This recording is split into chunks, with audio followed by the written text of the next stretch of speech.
especially here since we got a notch here every 2 centimeters. So it's just kind of testing the hip flexion here, trying to limit our hip hiking. You're just going to step over with one, and step over with the other.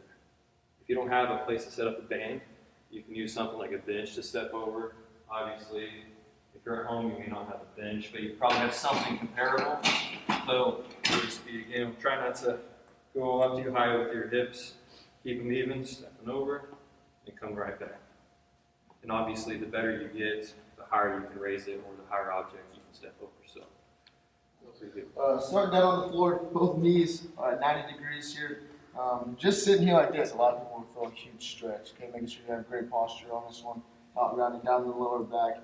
Okay, right here. Once you kind of have this position mastered, if you're able to lay both legs flat on the floor, then you want to go to a rotation while maintaining good posture. You want to switch positions with the knees.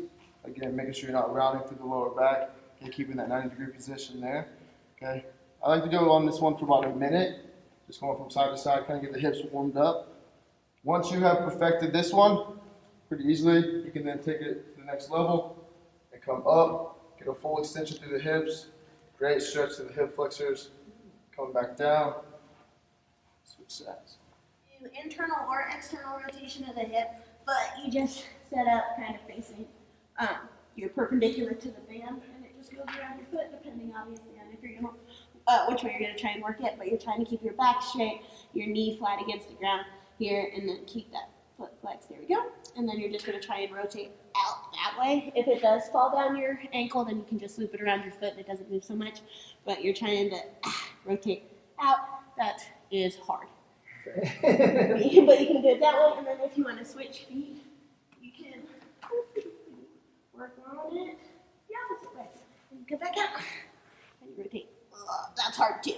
But it hits that hip hard. So obviously mine is not super flexible, but trying to bring it in. Pause for a second and then control it on the way back out. Started doing that today. It's hard. Enjoy. So we got some resisted hip flexion here. So what you kind of want to do is get the band around that shin area. You really want to brace your core in this. Very good for strengthening up the hip flexors. So you're raising up one leg here. You bring it out up as far as you can. You really got to brace your core on this. And the hip flexors have to work individually this way. That's some nice resistance there. Of course, the other side. Just raising it up. Keeping the Your legs voluntary contraction about 50%. So 100% I'm trying to push this wall over. I want to add about 50%. And all I'm doing is actually pushing myself back into that hip hinge. So this is an assisted stretch. And you really feel this through that, but it also helps people learn how to hip hinge, period. A person like me that has really tight hip flexors, I have problems with hamstrings, I have a problem with anterior pelvic tilt because it's just pulling me in posterior. This can help with that. And then if you want to add a little bit more intensity, then you go to a straight leg. Think about this kind of kicking back and rotating. So I'm getting that anterior pelvic, pushing back. You can see my face winch because it hurts. But it's a great hamstring stretch, especially for somebody that has short hamstrings. So you're going to keep this foot in as close to you as you can, and you're going to reach your back foot backwards. So you're reaching it back. As you reach it back, your hip should come down to the floor. If your hip doesn't come down to the floor, just stay here and try to breathe into it, reaching that hip down. If your hip does come down, you might walk your foot out to the side, walking this leg a little bit more parallel in front of you, still having that back leg reaching back, and then you can fold forward over it. Your goal is to be stretching your hip flexors here, and then your hip out on the other side. So you're reaching that back leg backwards, just like that.